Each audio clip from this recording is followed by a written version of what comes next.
Hello YouTube. Today I'm going to go over something that most of you are going to find extremely helpful. I'm going to put all the pieces together, show you inheritance, show you about objects, and show you essentially how to put together a program that uses a bunch of different things that I've talked about so far.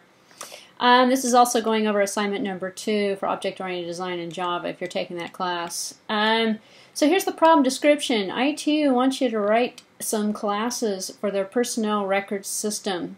And so to make it simple, you're going to consider 4 classes. So we have person, employee, instructor, and student. So person is going to be the base class. And we're going to build an employee. And from employee, we're going to have an instructor. Also from person, we're going to have a student who's going to be a person as well. And so the person class is the parent class of the employee and the student class, and the employee class is the parent class of the instructor class. So instructors are nothing more than employees. So we're going to see how these objects come together, and we'll take it from there. So the following are the tasks that you're going to need to do in order to complete these classes here. Okay, so this is what I'm going to run through. I'm going to run through everything actually. So we're going to create the appropriate fields for each one of the classes. The necessary fields are listed here. We're going to add our own fields if needed. Actually, we don't really have to add that much to it. Some fields need to be appropriate, have appropriate constraints to them, and use your own way to make these constraints satisfied. Let's see. Let's take one of these at a time here, and we'll go through it. So person. Person is going to be our base class. It's going to have an ID and it's going to have a name. So the ID is going to be an integer starting from 1 and should be unique. And the name should be a string. And as we're going to see further down the road here, we're going to implement a lot of other functionality that's going to work from this. So let's go back and bring up Eclipse here, and I'll show you the person class. And I've created a project. I've called it assignment number 2, and I've put it into an Eclipse project, and primarily concerned right now with person here. Person is going to be an abstract class. Let's see if I can make this a little bigger here. Oh, there we go. I'll talk about the abstract class in a few minutes. That's one of our requirements actually. So we have public abstract class person. And here we have the ID and the name. I'm going to set the name to unknown, and I'm doing that just in case I don't get a name. Otherwise I'm going to get null value for that string. So I'd rather set it to unknown. And actually I could put in here and I'll just say this is the person's name. This is the person's name. There we go. I made a little editing while I'm here. This maximum ID is going to be the maximum ID is going to be how we're going to keep track of all of the different people that we create. They're all going to have, every person is going to have a unique ID according to our problem description. And at any one particular point, we need to figure out what the maximum number is. I mean, how many people do we have created so we can increment it by 1. I guess I could set the, I guess I could have done here, I could have set this to 1. Make that, because I think it said we're starting out with 1, or actually this would have been 0. But I'll just leave that alone. So per our problem description, what we're looking at then is the ID starting with 1 should be unique and a string name. Okay, so let's take a look at the rest of this person class actually, and kind of fill in the blanks a little bit as we go here. Let's see. Oops. Let's go back to Eclipse. There we go. I have this so big it's hard to see the screen sometimes. Alright, so this is what we're primarily interested in seeing. Let me get this, remove this for a second here. Okay, so going back to our class, we have the name of the class is person, and it's a file called person.java, and it's capitalized. You should capitalize the first character of each one of these classes or objects you're creating. And we have the maximum ID. This is static, because we want to get at this maximum ID throughout the entire program that we're running, outside of this particular instance or any particular instance of person that we might want to create, because we want to control this maximum ID, because we can actually kind of put a limit on the number of people that we want in our program. But the maximum ID is static, so it's shared among all of the instances that are created of the class person. Person has the ID and the name. Okay, I think I've put that home. So now we have a abstract class string, toString, which means each class that we build as a superclass onto this base class, excuse me, as a subclass onto the base class, is going to have a toString function. Here's some constructors that we've put together here. We've got public person, and we're incrementing the max ID plus. We're setting it, and we're setting an ID. So at the very minimum for a person without a name, we are just going to create one. We're going to increment for each person that's created. We're incrementing the max ID, and we didn't actually set the max ID in anything, but it'll end up being set on us on our own. I guess we could have just, went up here and said equals 0 and then equals 1 for the other, but let's just leave it alone. I guess that's kind of sloppy. So that's the number one constructor, referred to as the default constructor. It does not take on any parameters. Here's another constructor, and this constructor takes on the person's name, which is pretty much all we can set for a person. We have a name and we have an ID. So we get string name. So if we take the name in, we can run a set name function. Set name down here is going to say, which happens to be right underneath it. So the set name function takes the name that we've passed into as a parameter of the constructor, and we have this dot name is equal to name. And then we also have another one that says get name. So these are the accessors and the modifiers, if you remember that lecture. And this is private. In fact, we could set, probably could have set this to private as well, the private ID.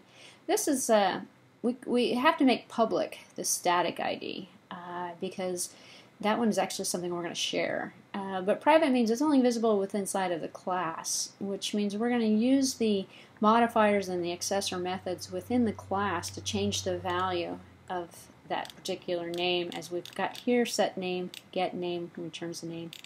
Here we have get ID, and these are public methods. They're public because we're going to run them outside of the class. And here's to get the maximum ID. So at any particular time, we can kind of see what is the value of this maximum ID. How many people have we created so far? And then this is the ID for each one of the individual instances of person that we have created. So that's pretty good here. In fact, we'll just leave it alone. Okay, so that's the person class. And if you don't understand that, pause the video, take a look at the source code. The source code I'm thumbing through right now. You can pause the video, copy, paste it, put it into your program, and do whatever it is that you're going to need to do in order to understand that particular functionality. Okay, so that was pretty basic. That was person. Now we have the concept of an employee. And the employee is going to have a salary, and the salary is going to be a double, and it should not be negative. Okay, so let's go back to the Eclipse program, and oops, one second. Here we go. Now we're looking at employee. So here's our employee class, and the employee class extends person, and so a person has a name already. If it's a person. So a person has a name already, so no employee name is needed. Instead, we inherit this. So don't go ahead and reinvent the wheel and put another name here. Instead, we're going to have private double salary. And by default, all of your data members should be private because you're going to use the methods to access them and to modify them. And now we have some constructors. Here we have a default constructor where we're going to have the salary is equal to 0, which means it really can't be negative. One of the constraints was that it must be a positive number.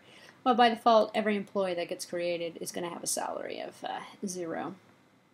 And here we have, actually, you know what? Let's put this over here too. I'll clean the code up a little bit at the same time. There we go. I guess set it for this constructor, and we should also, this one takes the salary in, this one doesn't take the salary in. So this one is just a generic default constructor, doesn't do anything, it sets the salary to 0, and that's pretty much it. And this is pretty straightforward, actually. Actually, you know what? I'm gonna while I'm here, I'm just gonna make this consistent because I'll clean up the code that way. Yeah, this should be private. So in person we have private ID and private name, and we have public static maximum ID because that's going to be used outside of the class and it needs to be open to the public. Okay, so now I feel much better about that. So I'm going to save those changes on that person. Let's go back to employee now. And, oops, what did I do? Let's see. Oh, let's just go here. Get ID. Let's run the get ID. There we go. I was using ID actually when I shouldn't have been using ID that way. Okay, so hold on a second. Let's see, that was inside the student. So student should be fixed now. Yes, it is. And actually, that was actually not a bad thing here. Let's see. You know what? I'll just save myself problems. Let me go back. Otherwise, I'm going to have to edit all over the place. I'll just make this public again. But the point, actually, it's a good demonstration of the point. So once you make it private, you have to use the methods to get the ID. You can't just say ID, which is what I'm doing kind of sloppily. So let me just, I'll put it back. I'll fix it later. It's not really something that needs to be fixed. It's just, I would call it more consistent to make it private. But if I make it public, I can call ID, which I've done all over the place, which is kind of sloppy. All right, so let's go back to the employee class where I left off. Employee class extends person, and we have added the salary, and that's a double. And I talked about the first constructor. The default one doesn't do anything. The second one is going to take in the employee name, and here I'm calling super employee name. So super is running the constructor of person to set the name. So we have a person that takes on the name. If I go back to person, and we see that here it is here, person string name that sets the name and the maximum ID, and it also sets the ID. In fact, all of the constructors are going to set the ID for us automatically, so we can guarantee that functionality. And here I've set the salary. In fact, that was a good thing I changed actually. And then I've just got essentially a line that's printing out employee. Employee was created with an ID. This is that would cause a problem. I'd have to say get ID if I were to make ID private, but let's not worry about that. So that's the sloppy public I made. Hopefully you followed that example. If not, don't worry about it. Okay, so we call super because we don't have a name to set. The name super says go back to person and set the name and send it the employee name here. So we send super the employee name. It just passes it back to the inherited classes from person.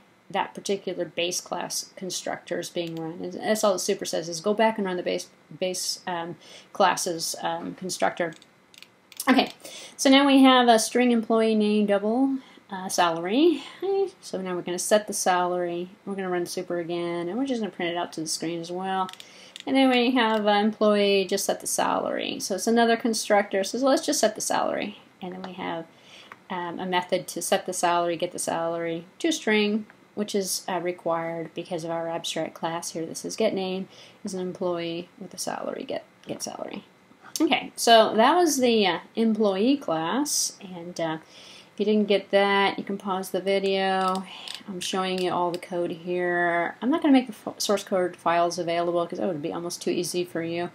But you can go ahead and cut and paste this particular code here from the video, or type it, I should say, is what you're going to need to do.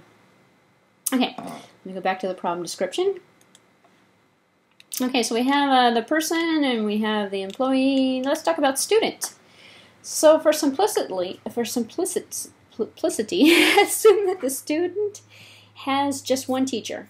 Now that's what this says, if I has just at most just one teacher. So we have a teacher ID and a teacher name that we're going to have to add to the student. Now student is a person, so we already have a student ID or person ID, and we already have a name that goes with the students.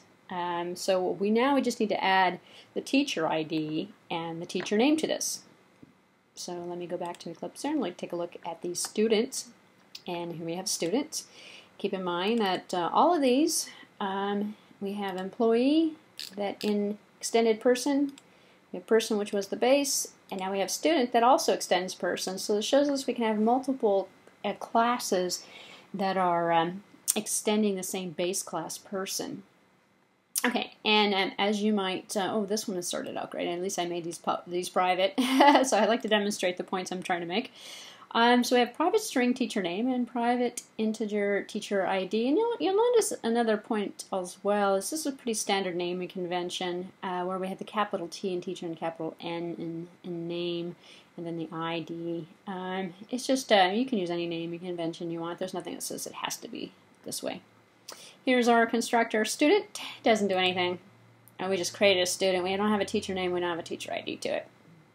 And then we have a student, another constructor that takes on a string called student name.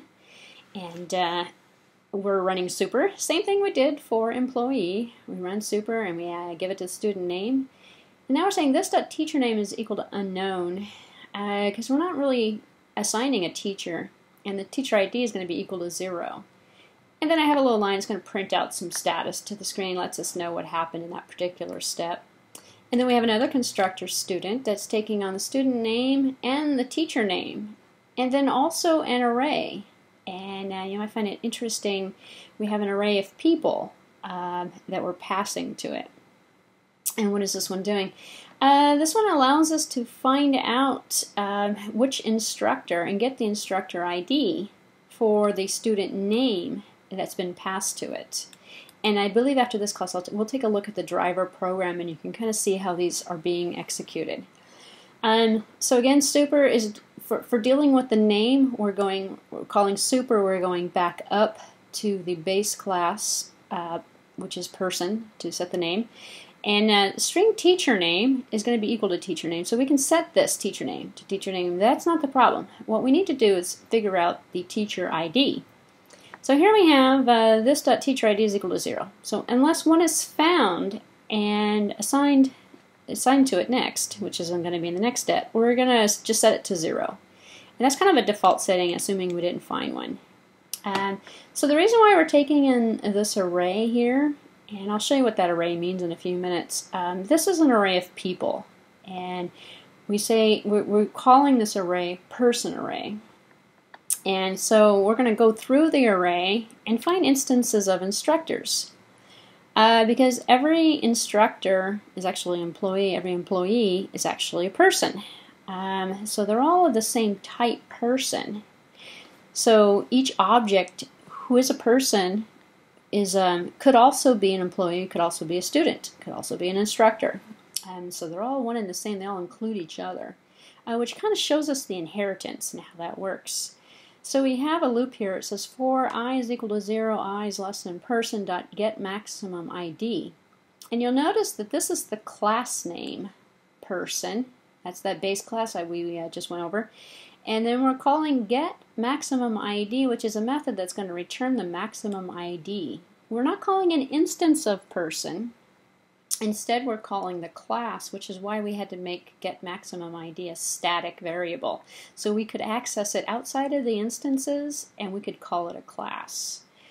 So what do we have here? Just a regular old for loop. If you're not familiar with for loops, get yourself a Deedle and Deedletex. That'll show you how to do that. The interesting new development here is this instance of.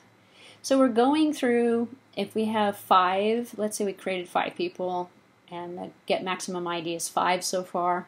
We're going to go 0 through 5 with this for loop. And then for each one we're going to check. We're going to say if the person at array number 0 is an instance of instructor, ooh, that's an interesting new twist.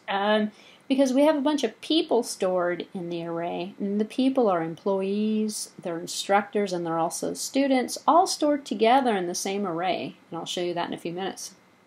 So if the person array I.getName is equal to this teacher's name, so what we're trying to do is find the teacher in this array of people, then this .teacher ID is going to be equal to person.array I.getID. Get the ID of the person who's in the array so that we can assign that ID as the teacher ID that matches the teacher's name, because we weren't given the teacher's ID. We were just given the teacher's name. We're trying to populate that information with the data that we already have that's stored for this particular person who happens to be an instructor. And then I've got a line on the bottom here. You basically make sure you have your opening and closing brackets matching. And then I have a line on the bottom here that says, this student created with instructor and with the instructor ID. And here's a teacher ID that's associated with it. To finish out this particular class, we have a get teacher name, a get teacher ID. We're going to need that one actually later on. And then we have the toString method that was required, and the toString method to return that this is a student, and it's basically returning information. In fact, I have two of them here. One of them's got issues, so we can override the methods or overload the methods as well, but we have to have at least one toString. So this one's an easier one actually. That don't worry about that part of the code. It was just left in. It was something I was experimenting with. So this is the student that extends person. And then if you haven't gotten all the code yet, I'm going to run through it right now so you can kind of see it on your screen, and then cut and paste it, and no, not cut and paste it, but I guess copy it. So I've just scrolled through it all on the bottom. You can probably leave this out. I hesitate deleting it right now because I don't want to go back and fix problems, just in case I did use it somewhere. But I want to say it's probably not needed. So that's what we're looking at in terms of the student. So now let's go back and look at the main program here. This is the driver that's running all of these instances. And here's pretty much what I've done. So we have a public class main program. You can call it assignment 2. You can call it whatever you want. We have the main void, or void main, I should say, which is going to be our main function. We don't have a main in any one of the other classes. We only have one in the main driver program. And we're declaring, we don't really even have to do this, but we're declaring a maximum count of 20. So we can only have 20 people in here. And we're creating an array called, it's of type person. And the array is called person array. And it's going to be equal to a new person up to 20. So this is the syntax for creating an array. We've created an array of objects, and the array of objects, because all of these objects that we have are all people, and we have to store like kinds.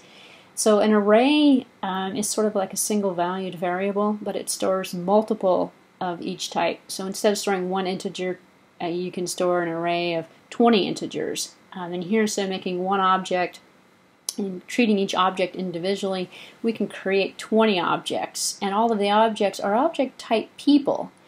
But you'll notice they're also others. They're people, they're employees, people who are employees, who are students, who are instructors.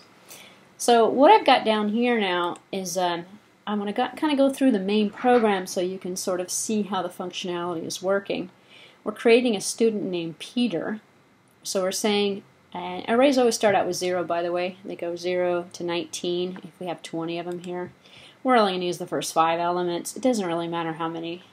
In fact, we could have just made this 5 if we wanted to. So a student named Peter is created. So person underscore array 0 to make its index value 0 is equal to new student Peter. And again, grab yourself a Deedle and Deedle text if arrays are giving you a problem. You should already have that kind of thing under your belt so far. Here we're creating an instructor named Peter. So we have a student named Peter, and we have an instructor named Peter, and we're putting them all into the same array. The same array is of type person, because all of these objects that we are creating are of type person. They break down to person as a base class because they're all inherited from person. So it kind of allows you to put different people in the array. We have a student in the array, an instructor, an employee. We have all sorts of different people types in this array, which kind of shows you a little bit of the polymorphism kind of behavior. If the object's an instructor, you can run an instructor method. If it's a student, you can run a student method on it. But they're all people when all is said and done, because they're all derived from people.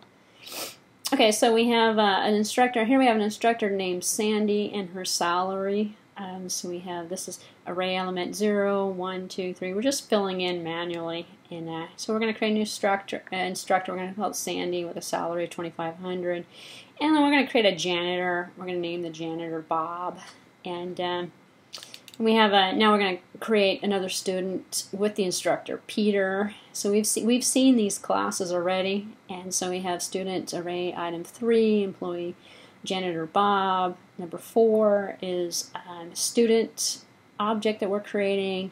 The student's name is Tom, the instructor's Peter, and we're sending it here. And here's where I was pointing out, we're sending it this particular array that we're populating, and we're sending it only it has the items that we've put in there so far. So at this point, it only has 0 through 4, actually 0 through 3, because we were creating this item at the same time. And then in the next one, we're sending it again to make another instance of an instructor. And what is going to happen is the instructor object is going to be sent this, the student object is going to be sent this array so that we can go through the array, find the teacher, and assign the teacher ID for the appropriate teacher out of the teachers. And so far the instructors that we've got created so far are Peter and Sandy are the 2 instructors. So we have 2 instructors and we have a couple of students. And we created another instructor down here. And you could probably kind of see one of the scenarios that might come out of here that might cause some confusion. What if you created a student here, Peter, and you didn't assign it an instructor? So there's no instructor ID or teacher ID, and there's no teacher name. And then what if you did this? You assigned it here. You said student Maggie with teacher Susan, but Susan doesn't exist yet.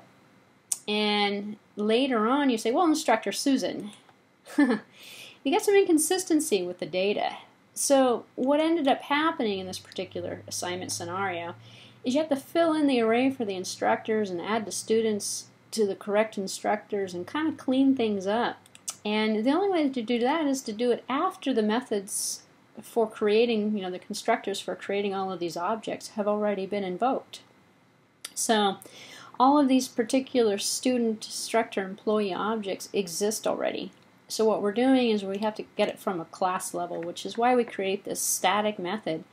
Anything we're running from a class name in this example called instructor.findStudents with this array is going to go from a class level, not an instance level, and clean up, and which is the purpose of this essentially. It's going to go through and assign, basically create take the instructor Susan and assign it to Maggie, the student, and vice versa, for everything else that needs to go on, and kind of after the fact go through and clean up the object. So we're sort of outside of the object instance level. We are manipulating those instances of those objects by changing the data that's associated with it. Okay, now down here on the bottom of the driver program, I'm just putting a blank line in there and then printing out the ID is the name of all people in the array. And then we're just using a for loop again. For I is equal to 0, I is less than person, get maximum ID, the maximum number of people we have. And then, I++, system out, just print it out essentially, and then print out their 2-string methods. We know they all have 2-string methods, so that we can go ahead and print out. And 2-string is just printing out the information about each one of the objects that we've created. So let's go and now that you've seen the main driver program, let's go back and revisit the instructions a little bit so we can kind of get a clue where we're at in terms of the progress so far. And I'm going to make this a little smaller because I can barely fit it on a page here. Okay. So we have created person, we've created employee, we've created students, and student had a teacher ID and it had a teacher name. Oh, we didn't create instructor. So instructor already has a name and an ID from person, and the instructor doesn't need a student ID, a teacher ID. It needs a list of students. And so we're going to create an array, and we're going to call it student ID array. And the array is going to be an integer array. It's going to hold the IDs of the students because everybody in here, every people have IDs associated with them. So it's an array of student IDs of this instructor. Set the array size to 10 initially with all zeros, assuming the instructor won't have more than 10 students. Okay, so let's take a look at the instructor. So it's the student, the employee. Clean things up a little bit here. Oops, did I change employee? Oh, let's not change it. I want things to compile just in case I have a typo. Okay, so we're looking at instructor now. So as you might find, the instructor extends employee. So we're extending employee, but employee extends person. So every instructor is a person, is also employee. So right up front here, we're going to keep track of 10 students. And so we can make this a little bigger. There we go. So we have class instructor, which extends employee. Hopefully you have that part down already. And we put it into a file called instructor.java. And we have a private, because each instructor is going to have its own list of students that are associated with it. And it's going to be, I guess I could have called this student ID array, which is how it was supposed to have been spelled. Yet another typo on my part. However, it will still work named this way. So student array is going to be equal to new integer 10. So we have 10 integers that we're going to assign. Again, get a datal and datal text if arrays are bothering you. So here we have instructor. So first constructor. So this is the only piece of data that we need according to our instructions and also according to the logic, because we already have a name, we already have an ID. All we need to do now is keep track of what's different about instructors is they have students, and so we have to keep track of 10 students. Okay, so for default constructor here, we have the string that we're taking in for the instructor name, which is very similar to some of the other constructors we've looked at so far. We're in same syntax. We're calling super. Super is going back to employee. If it doesn't find it in employee, it's going to go back to person and run the method, the constructor method in person that takes on the name in the parameter list. And then we're going to set the ID to ID, which is essentially the ID, which is in person. We automatically get an ID with each person that's created when we run that super. So we'll have an ID, and we can set that. And so we run a method called setID, and setID is going to set the ID for that particular one. And you notice that setID is not in here. SetID is actually in the employee, or it's in the person. Actually, I think it's in the person, but let me just double check here. Let's see. Here is our student. Let's say person. setID. Here's where the setID comes from, and setID is down here. It is right here. Here's our setID. So we're writing setID, which is available to us in Instructor. Here's that method right here. And we're actually running it from person, because every instructor extends employee, employee extends person. So we have access to all of those data members and all of those member functions just as if it was in part of this particular class. In fact, it is. Okay, now for each one of the instructors, we are going to set this array that we created up here. I didn't initialize the array. I just basically created an array of 10 students. So my first step as an instructor is I'm going to initialize everything and set it to 0. So I put a little loop in here, and again I'm kind of showing you sloppy programming because I put it all on one line. I did it because I cut and pasted a couple of times to put it in the other constructors as well. And here I have 4 integer I is equal to 0, I is less than 10, I plus plus, student array I is equal to 0. It's going to loop through each one of these items, and it's going to set all of the student IDs to 0. And then now I'm just going to print out something to the screen that says instructor with the instructor name created with ID. All of these little system out print lines are just for troubleshooting and also for letting me know that something was successful or that something failed. Okay, so here we have public instructor, another in which we have an instructor name, and then we have a salary. So we have super again, and we're running now with instructor name comma salary. So that we'll go back and it will find the constructor that takes the name and the salary from employee, actually. In here in employee, oops, we have one that takes the name and the salary. Here it is right here. So this is when we say super, this is the one we're actually calling. And this is what's running for us. And it's going to print this out to the screen, actually, because that's why I put those little system outs in there. And so that's pretty much all that we have to do for the instructor constructors. Wow, I said that right. So we only have 2 of them in here.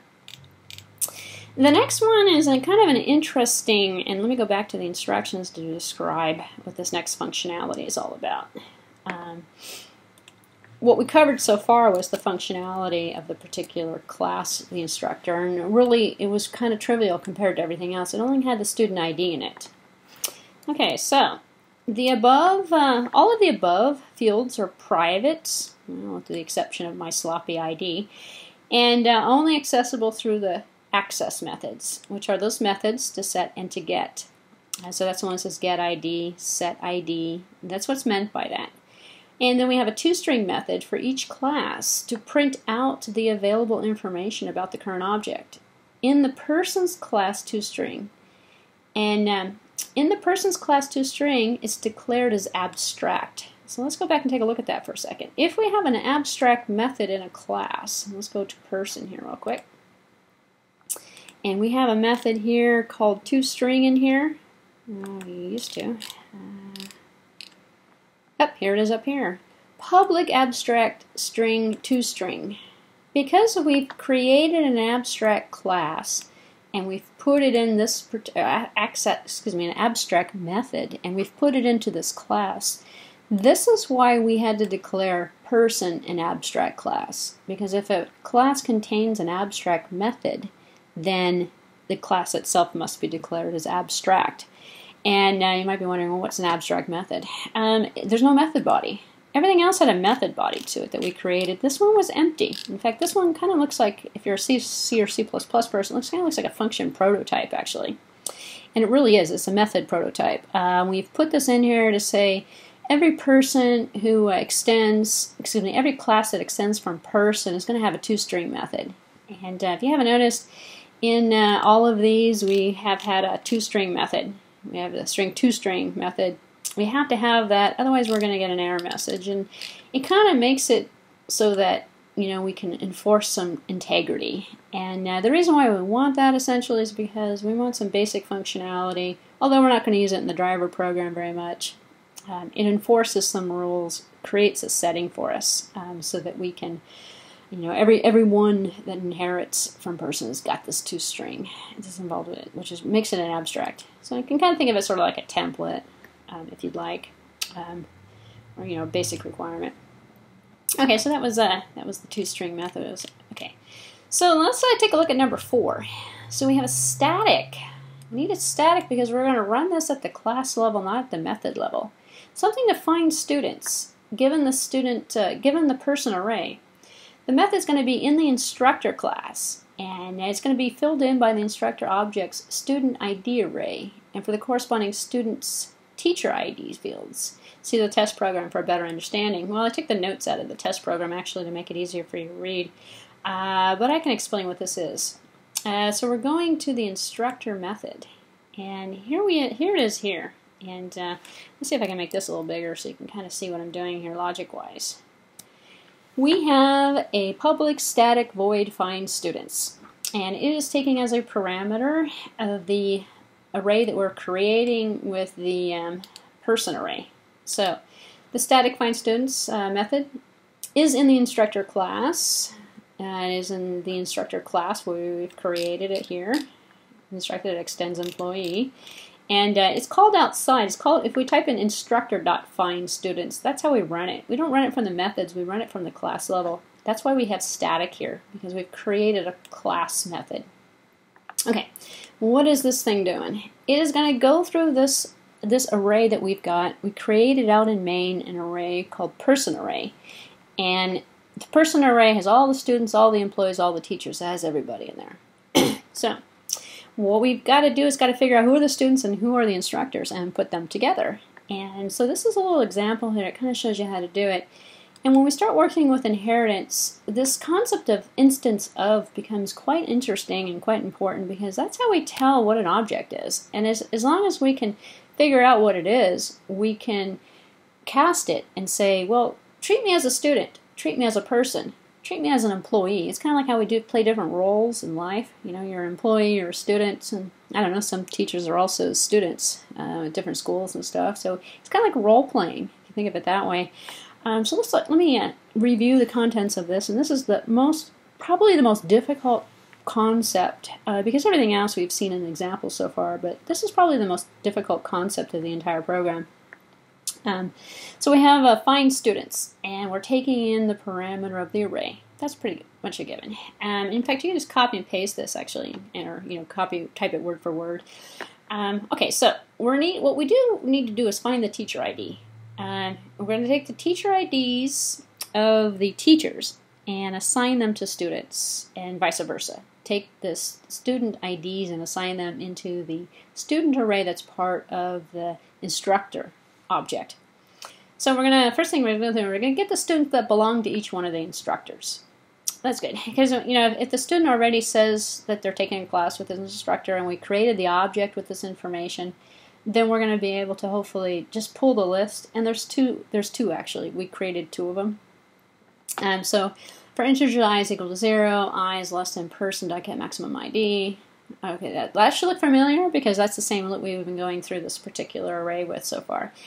If the person here at number 0, and it goes 1, 2, 3, 4, 5, I think there's 7 total, instance of student, that is the first find the student. So if we found a student, then we take in this edit teacher. This is the teacher object that we're going to use to edit. And I purposely called it edit teacher because we're going to take that teacher's object's student array and populate it with that student's ID.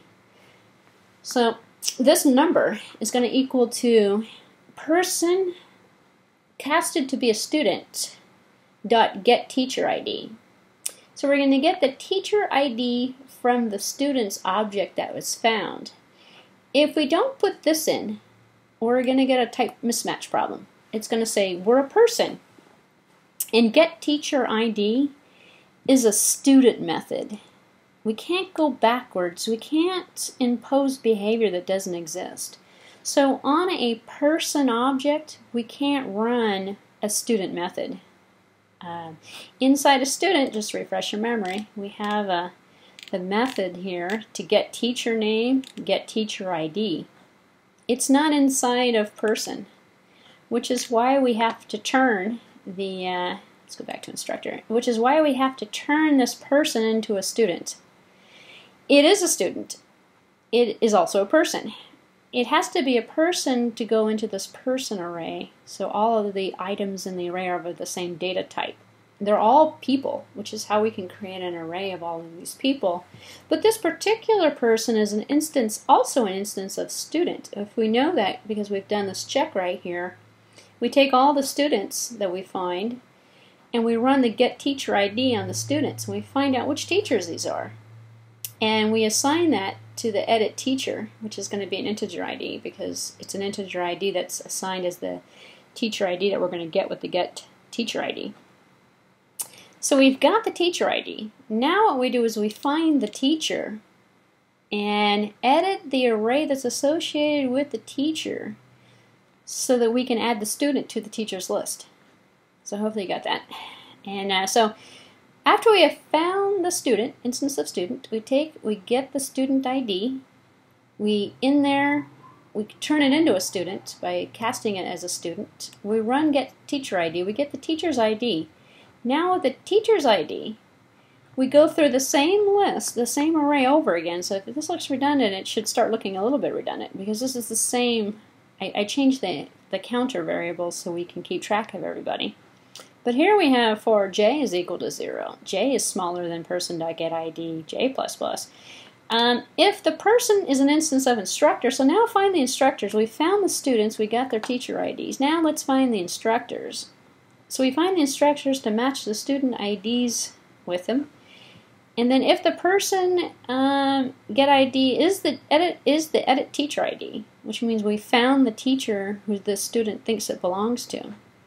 Then we take the object and treat it like an instructor. So here we're doing an object cast to instructor on this person object, person array j. And we're going to run an add student method to it. And the add student is going to add the student ID to the instructor's list, to the instructor's array. Because out here in the instructor, we're in the instructor right now, right below it here is where I've stuck the code for the add student.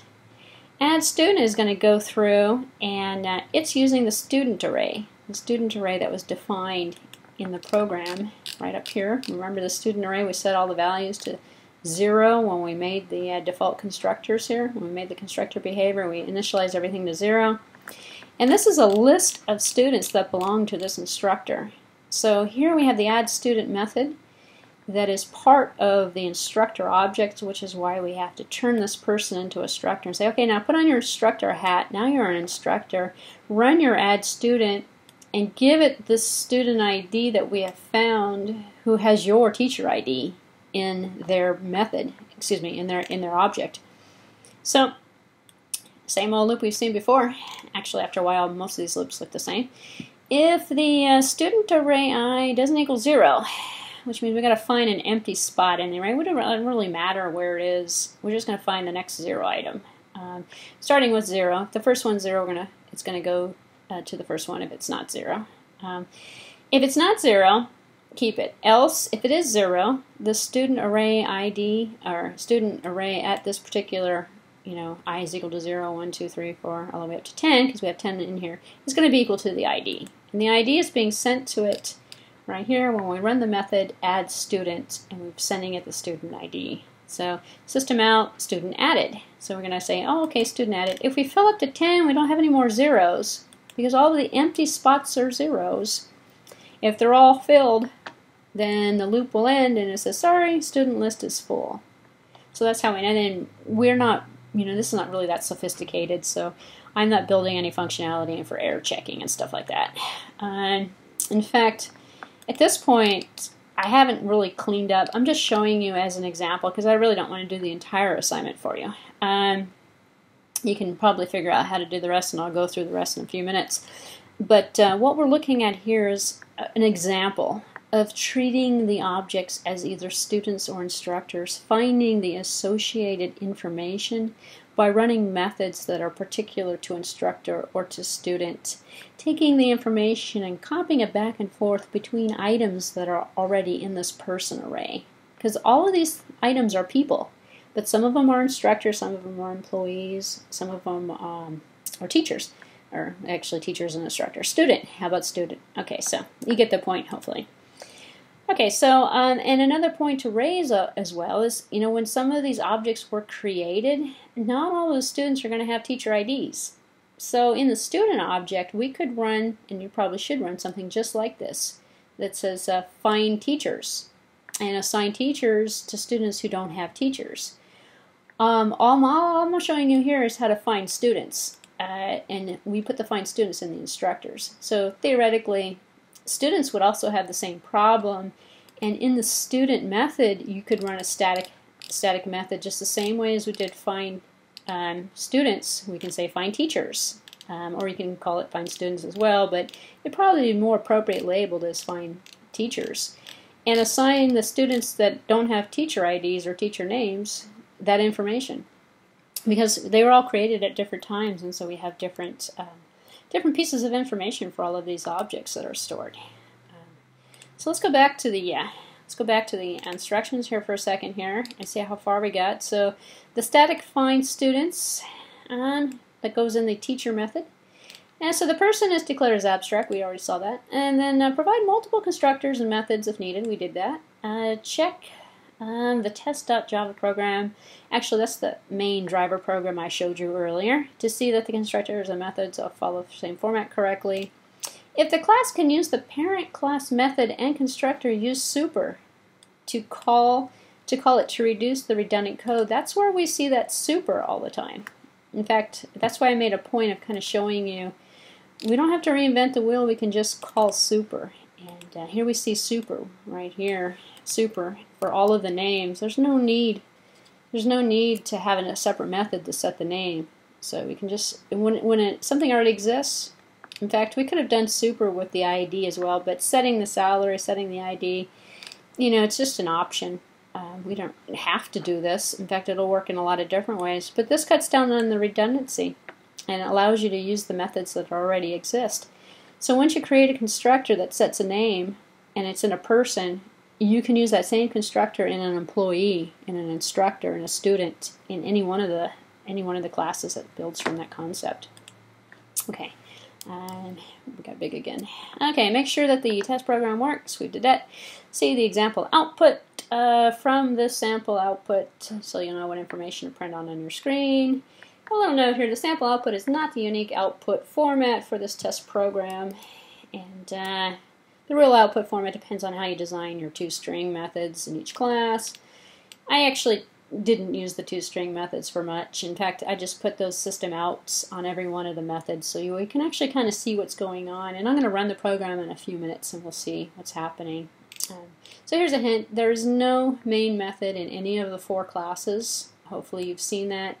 Only the main driver program has a main method. To make sure that the ID is unique across the objects, declare it as a static last ID in the person class, which is what we did. Actually, in the person class, I'll wait. And then read the directions very carefully for better understanding. Submit your, okay, let's see. And the test program, it's probably better to see this test program because this one doesn't have, and I think I showed it to you already, this one doesn't have all the complexities. So let's close everything here. And let me make my output screen a little bigger. And let me clear this out actually. And let's see the sucker work. So I'm going to go run, and I'm going to run it as a Java application. And hopefully I haven't made any typos. Nope, I haven't. So what have I got going on here?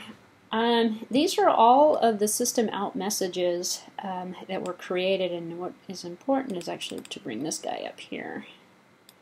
So, and compare the output here with what's happening. And so we can kind of see how the program functionality is working. So the first line, we have a student named Peter that's created. So student Peter created with teacher, and I put here unknown with ID is equal to 1. This is Peter's ID. Student Peter has the ID of number 1. And I did that with the student object that was created, and hopefully you can see on the top here. Here's where that unknown is coming from. Because we didn't have a teacher's name, we didn't have a teacher's ID, so teacher ID, if I wanted to print that out to the screen, would also be 0. And here's the system. Here's what's created. This line right here is this line right here, where we have student Peter created with teacher ID, a teacher name with ID. So teacher name is unknown with ID. In fact, whose ID is? Oh, it's his ID. It's not the teacher's ID. I guess I could put the teacher's ID out there too, but it doesn't really matter. Okay, good. So let's go back to the main program. And so now we have another, let's create an instructor. And when we created the instructor, it's kind of interesting. We have an employee down here too. The output didn't actually, because, okay, this is the interesting thing here. And it's probably noteworthy at this point because it was kind of an interesting side effect that occurred. You see the next line here, it says an instructor named Peter. But instructor Peter didn't show up till down here. Because the instructor is an instance of an employee. Right underneath it down here, we've created an employee. And we've called the employee, actually, no. Oh, here we go. No, I'm explaining the wrong phenomena. Let me tell you the right phenomena. This is the order in which the constructors are triggering off. So we created an instructor named Peter. Let's go back here a little bit. So the output from the constructor behaviors was giving us our system output. And so you see that an employee was created first of Peter, and it was created with the ID 2. And then the instructor Peter was also created, but it has the same ID. So the ID is 2 because it's really the same object, but I have 2 print statements, system out statements, and one of them is employee and one of them is an instructor. So when instructor came by and said, well, what's the name? Instructor. And so it's printing out instructor, printed ID, but we called super first. Super was done first. Super goes back to employee because every instructor is an employee. And says employee was created with ID. So what I end up having is kind of seeing the side effect of the order in which the constructors are performed. It starts at the base and it works forward. If with a super, it set the name first, which was an employee, and in the employee class, which was calling the person, but in person I didn't have anything printed to the screen because person is the base that everybody's using. So that's how we ended up with 2 Peters here and 2 IDs, but the IDs are identical because it's the same object. So now you can kind of see how we can keep track of all of these objects outside of their instances by their object ID or their student ID or teacher ID, however you want, or employee ID, however you want to consider it. So that was a noteworthy distraction to kind of bother you with. Okay, so now after we've created the instructor Peter, we're creating an employee Sandy, and the employee Sandy is also an instructor, and so we have employee Sandy was created with ID 3 and a salary of $25,000, but she's also an instructor, so we have the instructor. Same thing we saw with Peter. Sandy has got the same phenomena, although in this instructor I didn't actually print out. It's using a different constructor, so we're getting different stuff printed to the screen. Instead, we have the name and the salary because it was a different constructor that was called. So in terms of showing you the functionality, this is the one that was called for Peter. This one was called for Sandy. So the behavior and what printed to the screen was slightly different because a different constructor was called. However, although we ran a different constructor here in the instructor object, it still ran the same one in the employee because we still called, actually we called a different one, but it still called one of the employee as well, giving us the behavior as predicted down here on the bottom with the instructor and the employee object being created. Okay, now we're going to create Janitor Bob. And so Janitor Bob is an employee, not an instructor. So all we get for Bob is an employee. Janitor Bob, which is his name, was created with ID number 4. So you can see the IDs are incrementing. And then we have Tom that's created with teacher Peter in ID 2. Peter is an ID. Employee Peter already has an ID. So Tom, here we go, Tom here. We assigned, when we created this, we used this constructor, the one with the array. And what's being printed to the screen, believe it or not, is Peter's ID. Because Peter is the teacher that we created, and Tom is the student. So Tom was created as a student with teacher Peter, and Peter's ID was number 2. So we found it, and we were able to associate that correctly. Let's go take a look at student real quick here to find out which constructor we ran for this. And we ran this one right here, actually, lo and behold. And so we have the teacher name, which was set to the teacher name, so we had that part given to us. We had Tom, and then we had Peter, and then we said, well, where's Peter? Well, we have this array of all these people that exist so far. Let's go through the array, find Peter, and then we'll assign this .teacher ID to the ID of Peter that we find in the teacher array, because we're looking for instructors. We went through the person array, we found all the instances of instructors, and we said, okay, we found this instructor, and the name is equal to Peter. Hopefully we won't have 2 Peters, because we don't have any error checking for that. So this assumes we only have 1 Peter in there. We do. We have 1 Peter who is an instructor, and we have 1 Peter who is a student, which is kind of like why that was put in there, actually, to kind of show you that you have to keep track of who's a student, who's an instructor, who's an employee. So anyway, so long story short, we're taking the teacher ID from Peter we found in this array that was sent into the constructor, and we've taken the ID and we've assigned it for the teacher ID. So now we have the correct teacher that's associated with this. And then Maggie, let's go back and take a look at Maggie. It's starting to sound like The Simpsons here, except for there's no Peter. We could put some Bart or something in there. Okay, so now we we have Maggie, and her instructor is Susan. But Susan, where'd Susan come from? Susan hasn't been declared yet. I don't see any Susans up here. We see Peter, student, instructor Peter, instructor Sandy, employee, janitor Bob, student Tom, student Well, we have Peter. Peter's known already. Where did Peter go? He's the instructor up here.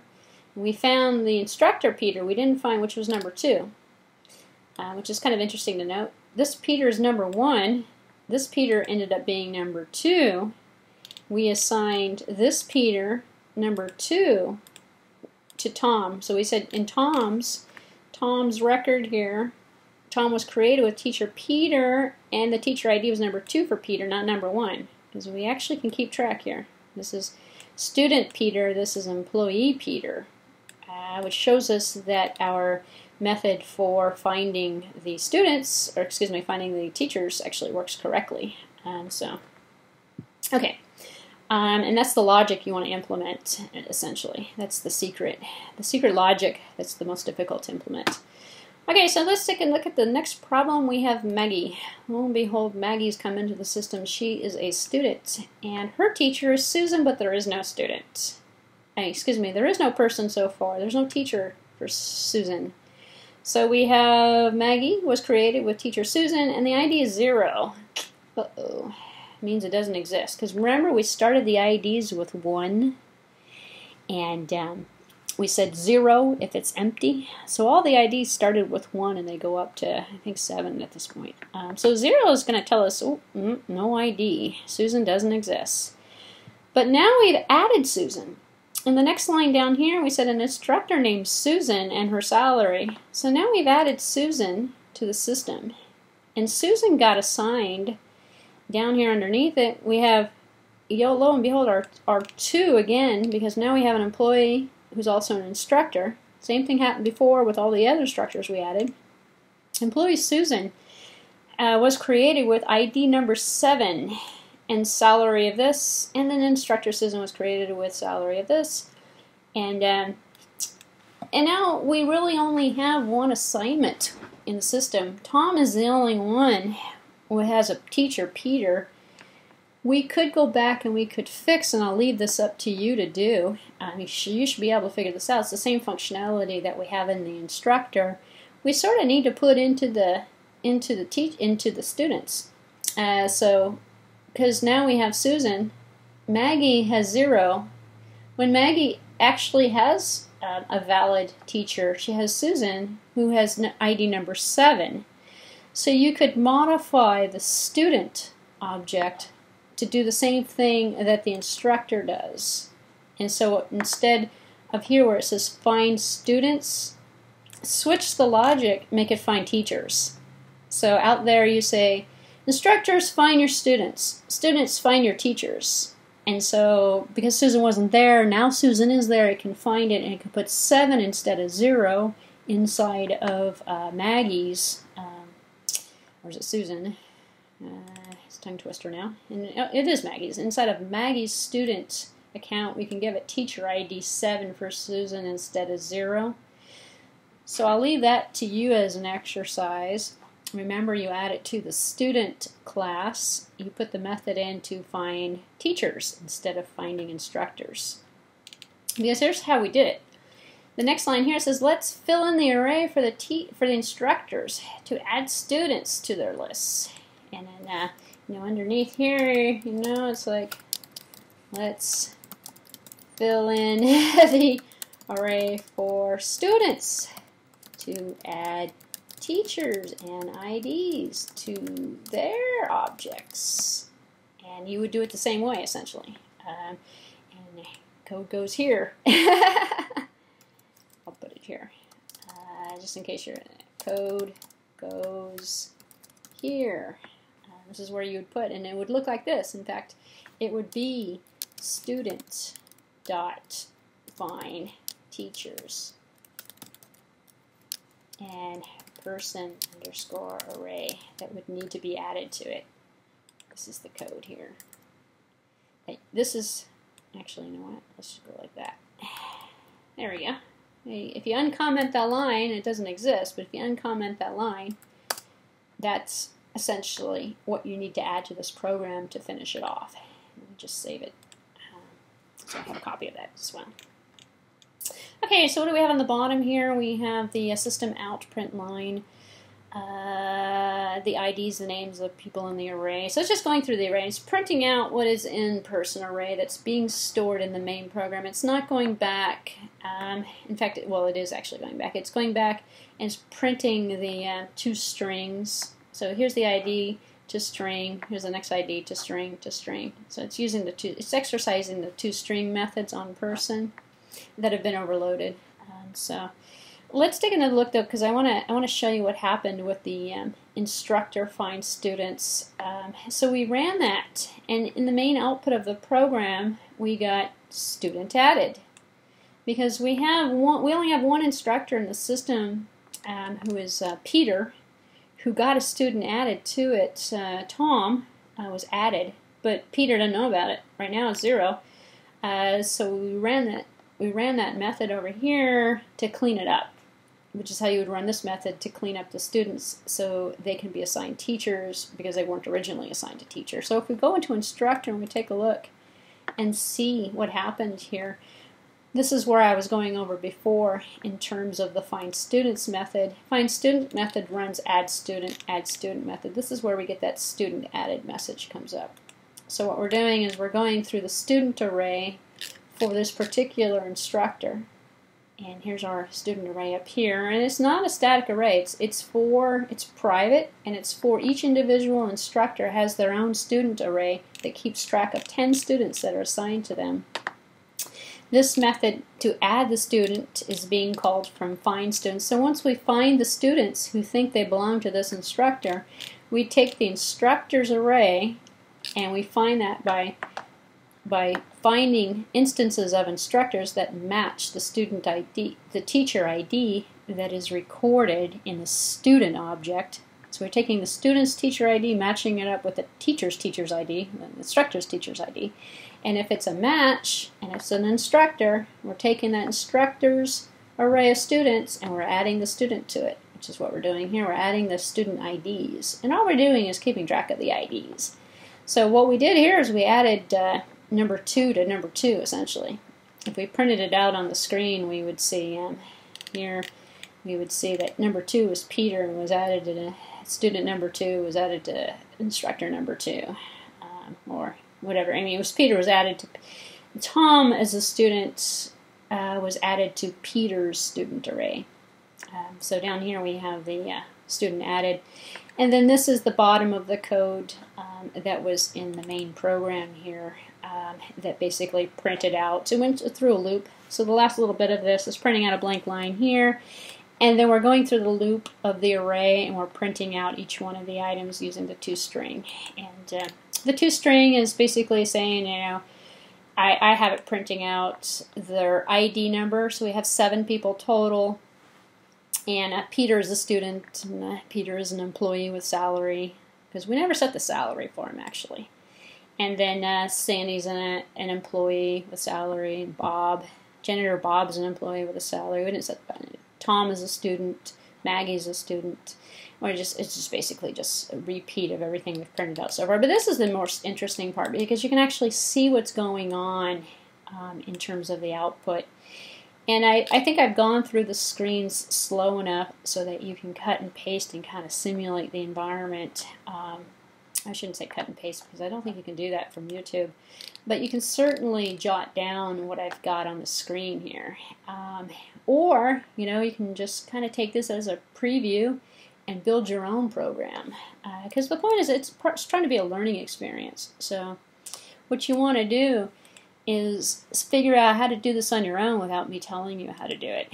You know, how do you create a student, an instructor, an employee, and extend that all from the person concept, and then use super to go back to essentially all of the different functionality that might already exist without having to reinvent the wheel. So anyway, so I hope you have enjoyed this tutorial and have found it to be worthwhile. If you are doing that assignment, number 2 for the Java Object-Oriented Programming in Java course that I'm currently teaching, that was the solution for you, actually. So read through it a couple of times. I've pretty much given it away to you. I'm not going to give you the source code. Don't ask me for the source code. Because I might as well, you know, essentially just write the program for you. And you do have to kind of translate what you see on the screen here. And I've gone through a lot of it in detail, so if you want to slow the video down, pull out another computer or a pen or a piece of paper and write down the source code, you can cheat that way. I mean, I don't really call it cheating because I'm giving it to you. And I didn't finish it for you. I gave you the instructor's way of finding the students in terms of this functionality. I did not give you the method, which is really the same, for the students to find their instructors. So students who aren't assigned to instructors, as I mentioned already in the main program, you want to create this method here, and it's a static method. It looks identical to this one, but we're reversing the logic so that instead of instructors finding students, we have students finding instructors. And call it, take this line away, call it just like that. And you're pretty much done with that assignment. So no excuses. If you have any questions about it, please feel free to send me an email message. And I'd be more than willing to answer those questions. And hopefully I went through this slow enough so that you can kind of get a feel for how to put this program together. It is a learning experience as well as a programming exercise, so I highly recommend taking your time and going through each step. And print the stuff to the screen, actually. Go ahead and do this. This is a great way of learning. It's a great way of seeing which each one of the methods are doing, which constructor is being fired in which order, and how the system's working. So carry on, and good luck, and stay tuned for another video coming up soon.